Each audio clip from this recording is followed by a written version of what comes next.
안녕하세요. 안교교과방송에 오신 여러분들을 진심으로 환영합니다. 함께하고 있는 저는 보톨릭 교회를 섬기는 김현수입니다. 우리 다른 사람들에게 기도를 부탁해 보신 적 있으신가요? 부탁했다면 어떤 내용으로 어떻게 부탁했는지 한번 생각해 보시기 바랍니다. 하나님께서 우리 사람들에게 기도를 하라 하십니다. 이유가 무엇일까요? 우리의 삶 속에 가장 바람직한 기도의 자세는 어떤 모습인지 다시 한번 우리 생각해 보면서 이 시간 함께 말씀을 살펴보겠습니다. 먼저 기도드리고 시작하겠습니다. 저희들을 사랑하시는 아버지 하나님, 저희들에게 새로운 생명을 허락하시고 이 하루를 시작하기에 앞서 주님과 함께 말씀을 살필 수 있도록 은혜를 허락하여 주시고 말씀을 준비하여 주님의 백성들에게 함께 나눌 수 있도록 은혜를 허락하여 주셔서 감사합니다. 부족하고 연약하지만 주님 함께하여 주셔서 말씀을 있는 그대로 전할 수 있도록 도와주시고 그 말씀을 받는 우리 모두가 분명하게 이해하고 생각할 수 있도록 도와주시옵소서. 오늘은 바울의 모습을 통해 감사하며 기도드리는 이유 중에 기도를 요청하는 바울의 모습들을 살펴보면서 우리의 마음속에 기도에 대한 분명한 원칙과 또 요소들을 간직할 수 있도록 축복하여 주시옵소서. 주님, 수없이 많은 문제들로 주님 앞에 기도드리는 많은 사람들이 있습니다. 주님, 그 사람들의 마음에 함께하여 주셔서 주님께로 향할 수 있도록 인도하시고 문제만을 해결하는 게 문제가 아니라 오직 그 문제의 이면에 하나님의 능력과 은혜를 의지하고 온전히 맡길 수 있는 믿음을 가질 수 있도록 도와주시옵소서. 주님, 시작하는 시간입니다. 주님께서 마치는 그 순간까지 함께하여 주셔서 오직 주님만을 우리의 입술과 생각 속에서 붙잡을 수 있도록 인도하여 주시옵기를 저희들을 사랑하시는 예수님의 이름으로 감사하며 기도드립니다. 아멘. 이번 주 우리가 함께 기억해야 할 기억절 말씀은 빌립보서 1장 6절 말씀입니다. 너희 속에 착한 일을 시작하신 이가 그리스도 예수의 날까지 이루실 줄을 우리가 확신하노라.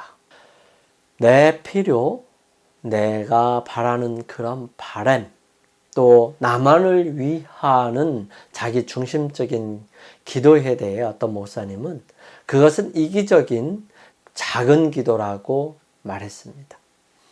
매우 적절한 표현이라고 생각하죠. 왜냐하면 하나님께서 더 큰 것을 염두에 두시기 때문입니다.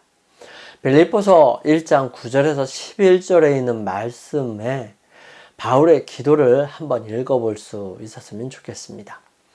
내가 기도하노라 너희 사랑을 지식과 모든 총명으로 점점 더 풍성하게 하사 너희로 지극히 선한 것을 분별하며 또 진실하여 허물 없이 그리스도의 날까지 이루고 예수 그리스도로 말미암아 의의 열매가 가득하여 하나님의 영광과 찬송이 되기를 원하노라.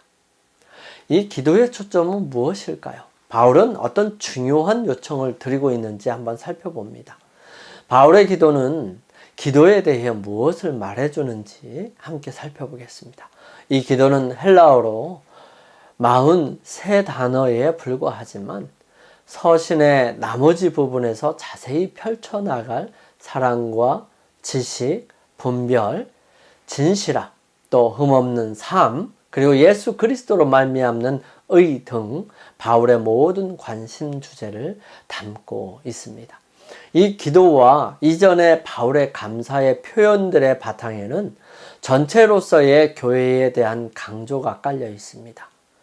바울의 기도는 전적으로 타인을 향한 것으로 교회 전체 그리고 교회의 안녕을 위해 기도합니다. 기도의 구성 요소들을 좀 더 자세히 살펴보십시다.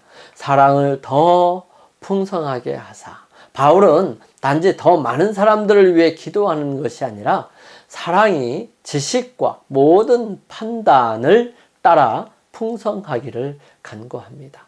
즉, 지식에도 사랑이 포함된 지식, 판단에도 사랑이 포함된 판단이 이어지기를 바라는 것이죠. 여기서 지식은 단순한 이지적인 것이 아니라 오직 하나님과의 교제와 그분의 말씀 연구를 통해서만 얻을 수 있는 영적 통찰을 말하는 것입니다.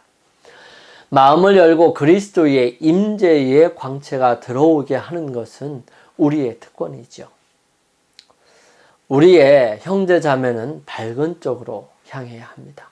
향상되고 재생하는 영향력을 발휘하기 위해 그리스도께 실제적이고 개인적인 교제로 들어가야 한다고 말하고 있습니다. 우리의 믿음을 강하고 순결하고 확고하게 해야 할 필요성이 있어요. 하나님을 향한 감사가 우리의 마음에 채워지게 되기를 간절히 바랍니다.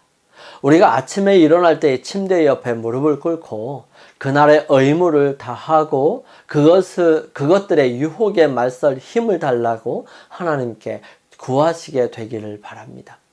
여러분, 우리가 하나님께 유혹에 맞설 힘을 구하지 아니하면 우리는 유혹이 닥쳐왔을 때 그 힘을 하늘로부터 받지 못할 수 있습니다. 하지만 하나님께 구하는 삶을 살아가게 될 때 하나님께서는 그 모든 순간순간들을 인도하시고 역사하셔서 우리로 유혹에 들어가지 않도록 해주신다는 사실입니다. 우리의 사업장에서 그리스도의 사랑스러운 인품을 가질 수 있도록 도와달라고 우리는 기도해야 합니다. 또한 우리 주변에 있는 사람들에게 희망과 용기를 북돋아 줄 수 있는 말을 하게 해달라고, 또한 우리가 구속주께 가까이 다가갈 수 있도록 해달라고 그분께 간구해야 합니다. 여러분, 우리는 참 말이 많은 사람들이에요. 그러나 이런 말들을 주님 안에서 지키고 또 순화시키고 또 거듭나게 되었을 때 우리의 모습은 달라지게 될 것입니다. 두 번째, 분별하며. 바울은 이를 선한 것을 분별하며 진실하여 허물 없게 할 수 있는 능력으로 설명합니다. 우리들 가운데 있어야 할 참된 경건의 부흥은 우리의 모든 필요 중에서도 가장 심각하고 가장 긴급한 것입니다. 즉, 옳은 것을 옳게 분별하고 우리로 하여금 하나님께 나아갈 수 있는 그러한 힘은 바로 우리 안에 내재된 예수 그리스도의 임재하심에 달려있다는 것입니다. 이러한 신앙 부흥을 일으키는 것이 우리의 첫 번째 사업이 되어야 합니다. 우리는 주님의 축복을 받기 위한 열렬한 노력을 기울여야 합니다. 하나님께서 당신의 축복을 우리에게 베풀고 싶지 않으시기 때문이 아니라 우리가 그 축복을 받을 준비가 되어 있지 않기 때문이지요. 우리의 하늘 아버지께서는 세상의 부모들이 저희 자녀들에게 좋은 선물을 주고 싶어하는 그 이상으로 하나님께 구하는 모든 사람들에게 성령을 주시려고 하시지요. 그렇지만 하나님께서는 우리에게 당신의 축복을 허락하시는 약속에 대한 조건들을 성취시키는 것은 우리가 해야 할 일이고요. 그 조건들이란 죄에 대한 자복과 겸비, 회개 및 열렬한 기도인 것입니다. 이 기도가 우리로 하여금 분별력을 가져오게 한다는 것이지요. 신앙 부흥은 오직 기도에 대한 응답으로서 기대할 필요가 있습니다. 신자들이 하나님의 성령을 받지 못하는 한 이 신자들로 하여금 말씀의 설교를 이해할 수 없도록 방해가 될 것이며, 또 성령의 권능이 저들의 심령을 감동시킬 때에만 들은 설교가 무익한 것이 되지 않을 수 있습니다. 여러분, 설교를 오랫동안 기억하는 사람이 그렇게 많지 않습니다. 하지만 설교를 들으면서 하나님의 말씀으로 인식하고 우리의 마음속에 간직되기를 바라며 기도하는 사람에게는 설사 그 말씀을 잊어버렸다 할지라도 그 말씀은 우리 안에서 생명이 되고 능력이 될 수 있습니다. 하나님께서 그 말씀이 필요할 때마다 생각나게 해 주실 것이라고 하는 것입니다. 성령께서 나타나심으로 말미암아 하나님의 말씀의 교훈을 따를 때 우리는 모든 집회에 참석하는 자들 또한 확고한 분별력을 활용함으로써 귀중한 경험을 얻게 될 것입니다. 가정에 돌아가서 건전한 감화력을 발휘할 수 있는 준비를 갖게 될 것입니다. 그분께서 우리에 대해 가지신 사랑을 깨닫고 믿는 것이 분별력의 한 부분입니다. 사단은 우리로 하여금 그 사랑을 분별하지 못하게 하고자 그가 할 수 있는 온갖 기만을 부리며 활동하고 있습니다. 사단은 우리의 실수와 죄가 너무 크기 때문에 주님께서 우리의 기도를 귀하게 여기지 않으시고 우리를 축복하고 구원해 주시지 않을 것이라고 생각하도록 우리를 계속해서 사단은 유도할 것입니다. 우리에게는 영원한 것 외에는 볼 것과 하나님께 내어놓을 만한 것이 아무것도 없습니다. 그래서 사단은 아무런 소용이 없다고 말합니다. 이것은 곧 우리의 품성의 결함을 고칠 수 없다는 뜻이죠. 우리가 하나님께 나아가고자 할 때 사단은 다음과 같이 속삭일 겁니다. 그대가 기도하는 것은 쓸데없는 일이다. 그대는 악한 일을 한 적이 없단 말인가? 하나님께 죄를 범하고 양심을 더럽힌 일이 없단 말인가? 그러나 우리는 사단에게 그 아들 예수의 피가 우리를 모든 죄에서 깨끗하게 하실 것이요 라고 말할 수 있습니다. 죄를 범하여 기도할 수 없다고 느껴질 때가 바로 기도해야 할 때입니다. 부끄럽고 매우 비참한 생각이 들지 모르지만 기도하고 믿어야 합니다. 디모데전서 1장 15절은 이렇게 기록합니다. 믿보다 모든 사람이 받을 만한 이 말이요. 그리스도 예수께서 죄인을 구원하시려고 세상에 임하셨다 하였도다. 죄인 중에 내가 괴순이라. 용서, 곧 하나님과의 화목은 우리의 행위에 대한 상급으로 주어지는 것도 아니고요. 죄 많은 인간의 공로로 주어지는 것도 아닙니다.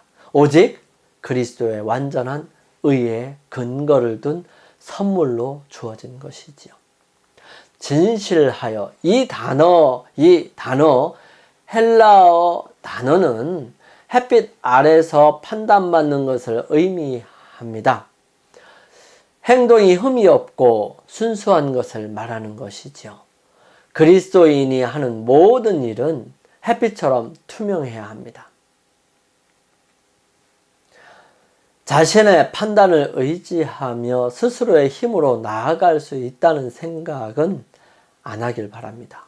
하늘의 지혜를 구하십시오. 진실하십시오. 그리고 고상한 목적을 가지며 이 화평의 하나님께서 우리의 영혼과 몸과 정신을 온전히 거룩하게 하실 수 있도록 생애를 향상시키고 그분께 드려야 합니다. 연구를 중단하지 않도록 하고 철저한 이해를 위해서 노력하시기 바랍니다. 잘 이해가 되지 않은 말씀들은 계속해서 곱씹고 명상함으로 하나님께서 지혜를 주실 때까지 기다리며 계속해서 생각하는 것이 필요합니다. 여러분, 하나님께서 우리의 성실한 노력에 도움을 주실 것입니다. 이기심을 버리고 그분과 그분의 사업을 위해서 헌신하면 하나님께서는 우리를 받아주실 것입니다. 비록 이 땅에서는 불가능할지 모르지만 머지않아 주님께서는 잘하였다라는 말씀을 하실 때는 틀림없이 상급을 받으실 것입니다. 흠이 없이 이는 걸림돌이 되지 않는 것, 곧 다른 사람의 믿음을 방해하는 말이나 행동을 하지 않는 것을 의미합니다. 여러분, 우리 참 험담 많이 하죠. 이 험담은 흠이 없는 우리를 흠 있게 만들어 버리는 거예요. 그래서 여러분, 우리는 우리의 삶 속에 다른 사람에 대한 판단이나 나라는 사람이 하나님 앞에 온전하게 서기를 바라는 마음이 사라지는 그런 일들을 하지 말아야 돼요. 그리고 나의 모습이 거짓된 모습이라면 새롭게 하고 하나님께서 역사해 주시는 그 놀라운 은혜 속에 들어가야 합니다. 우리는 이런 질문들을 좀 해봐야 할 필요성이 있어요. 나는 나의 성실을 굳게 붙들었는가? 물에 빠진 자처럼 나의 피난처이신 예수님께 매달렸는가? 나는 그분을 순종하며 그분을 위해 살고 있는가? 나는 그분을 사랑하고 있는가? 각 구성원이 순결하고 거룩하며 흠이 없고 그 입에 거짓이 없는가? 라는 질문들을 끊임없이 해야 합니다.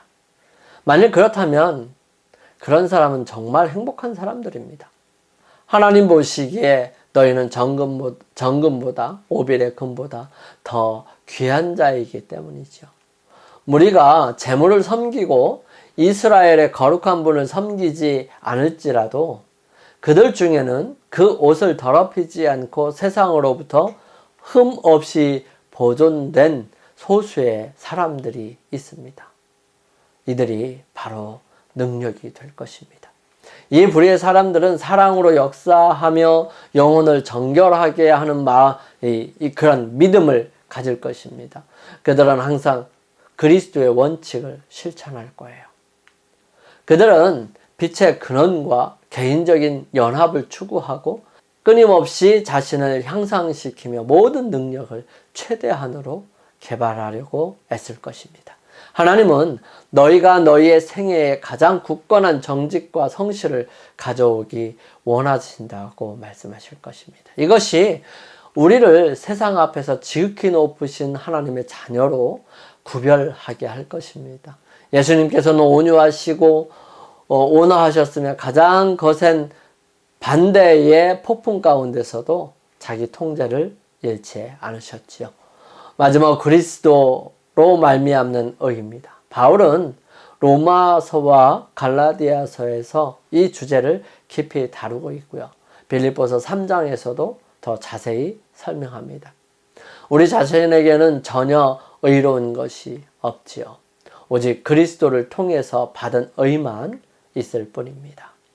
영감의 교훈입니다. 우리에게 절실한 경험. 거룩한 위탁을 받은 자들은 민노라고 공언하는 진리들을 통하여 신령해지고 고귀해지고 생기로워져야 한다. 너희로 하여금 모든 신령한 지혜와 총명에 하나님의 뜻을 아는 것으로 채우게 하시고 주께 합당히 행하여 범사에 기쁘시게 하고 모든 선한 일에 열매를 맺게 하시며 편지에 묘사된 경험이 교회에 이보다 절실히 필요한 적이 없고 교회가 누리도록 하나님이 이보다 더 간절히 열망한 적도 없었다. 교회 증언 5권 746페이지에 있는 말씀입니다. 우리 함께 기도드리겠습니다. 저희들을 사랑하시는 아버지 하나님, 무엇을 간구해야 할지 모르고 매일 비슷한 기도를 드리기도 합니다. 우리의 기도가 조금씩 주님을 닮아갈 수 있기를 원합니다. 이기적인 생각과 자기 중심의 영역을 넘어서 타인을 향한 관심과 사랑으로 기도할 수 있게 도와주옵소서. 저희들의 모습이 주님을 닮아감으로 늘 승리하는 법을 알게 하여 주시고 그러므로 주님께 더욱 가까이 나아가 주님을 잘 나타낼 수 있도록 인도하여 주옵소서. 저희들을 사랑하시는 예수님의 이름으로 감사하며 기도드립니다. 아멘. 오늘 하루를 주님 안에서 승리하시기 위해서 주님 앞에 머무는 시간을 각자 개인적으로 갖기를 원합니다. 저는 내일 아침 이 시간 다시 찾아뵙겠습니다. 감사합니다.